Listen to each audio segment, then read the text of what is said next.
ఒకరోజు కూర్చొని ఆలోచించారా? మన జీవితం ఏ దిశలో వెళ్తుంది? మన పర్పస్ ఏంటి? మనం ఏం చేయాలి? ఎక్కడికి చేరాలి? ఏం నిరూపించుకోవాలి? ఇవన్నీ మనకు స్పష్టంగా ఉన్నాయా? ఈ ప్రశ్నలన్నీ మనలో ఉన్నాయి. కానీ జీవితం చాలా వేగంగా పరిగెత్తుతుంది. మనలో ఇంకేదో వెతుకుతున్న ఫీలింగ్ మాత్రం ఎక్కడా ఆగటం లేదు.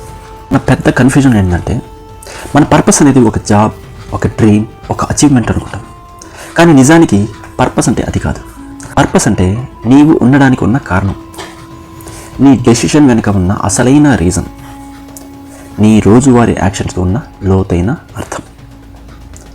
వృత్తి మారచ్చు, ప్రదేశం మారచ్చు, స్థితి మారచ్చు, కానీ పర్పస్ మాత్రం మారదు. అది లైఫ్ లాంగ్. ఇస్లాంలో పర్పస్ ఒక సెంటెన్స్లో క్లియర్ చేస్తుంది. అల్లా ఈజ్ మై క్రియేటర్. నేను ఆయనతో ఉన్న సంబంధం కోసం బతుకుతున్నాను అనేది అసలైన పర్పస్. అంటే పర్పస్ అనేది ప్రార్థన మాత్రమే కాదు, నాలెడ్జ్ పొందడం మాత్రమే కాదు, అచీవ్మెంట్ చెందడమే కాదు, ఏదో పేరు ప్రతిష్ట ఫేమ్ పొందడం మాత్రమే కాదు. పర్పస్ అంటే నేను చేసే ప్రతి పని కూడా అది నాకు అల్లాహకు దగ్గర అవ్వడానికి, నా ఆత్మను పరిశుభ్రం చేసుకోవడానికి, నా జీవితాన్ని సార్థకం చేసుకోవడానికి పనిచేస్తుందా లేదా? ఈ క్వశ్చన్ ఎదురైతే మాత్రమే అది పర్పస్ కిందకి వస్తుంది.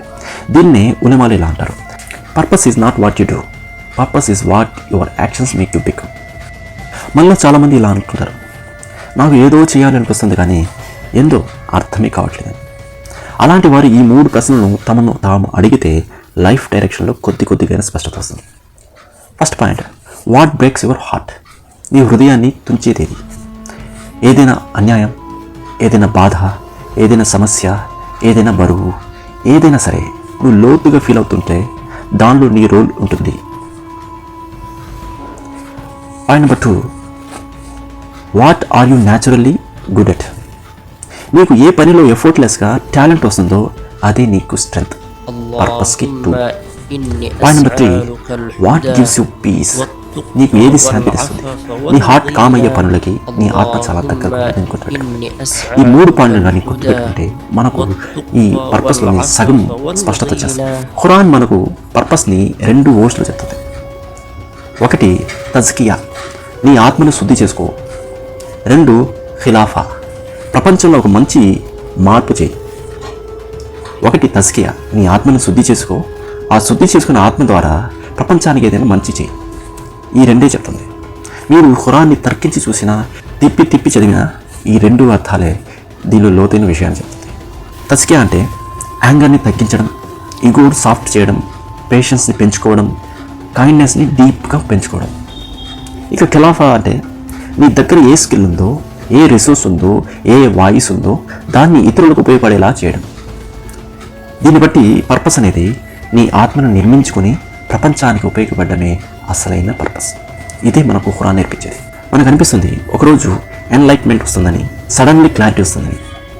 కానీ రియాలిటీ ఏంటంటే పర్పస్ రివీల్ కావడం ఒక స్లో ప్రాసెస్.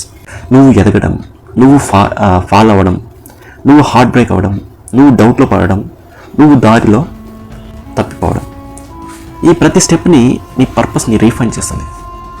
అందుకే trials change you, you change your purpose. Purpose smooth లైఫ్లో యాక్టివేట్ అవ్వదు, అది పెయిన్ ద్వారా మాత్రమే బయటపడుతుంది అనేది గుర్తుపెట్టుకోవాలి. నీకు ఏ కష్టం స్ట్రాంగెస్ట్గా అనిపిస్తుందో అక్కడే నీ స్ట్రాంగెస్ట్ పర్పస్ హిడెన్గా ఉంటుంది.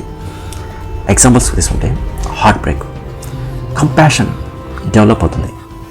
స్ట్రెస్, రెసిలియన్స్ బిల్డ్ అవుతుంది. లాస్, విజ్డమ్ నేర్పుతుంది. ఫెయిల్యూర్, క్లారిటీ ఇస్తుంది. లోన్లీనెస్, అల్లాహకి దగ్గరగా చేస్తుంది. అంటే బాధ కూడా, పెయిన్ కూడా పర్పస్కి ట్రైన్ చేస్తుంది. లైఫ్లో పర్పస్ ఒక సెంటెన్స్గా రాయడం కాదు, అది నిరంతరం రాయబడే ఒక జర్నీ, ప్రయాణం. కానీ సమరీగా ఇలా చెప్పొచ్చు, I want to live in a way that every step makes me a better person to Allah and A useful person to people. నేను చేసే ప్రతి పని కూడా నా దైవానికి దగ్గర చేసేలా ఉండాలి, ఆ పని నా సమాజానికి ఉపయోగపడేలా ఉండాలి. ఇది పర్పస్ యొక్క ఇస్లామిక్ డెఫినేషన్.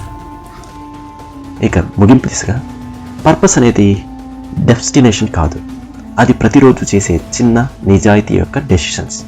నీ హార్ట్ క్లీన్ అవుతూ, నీ సోల్ స్ట్రెంత్ అవుతూ, నీ యాక్షన్స్ ఇతరులకు లైట్ అవుతూ ఉంటే అదే రియల్ లైఫ్ పర్పస్. అస్సలాము అలైకుం వరహ్మతుల్లాహి వబరకాతుహు.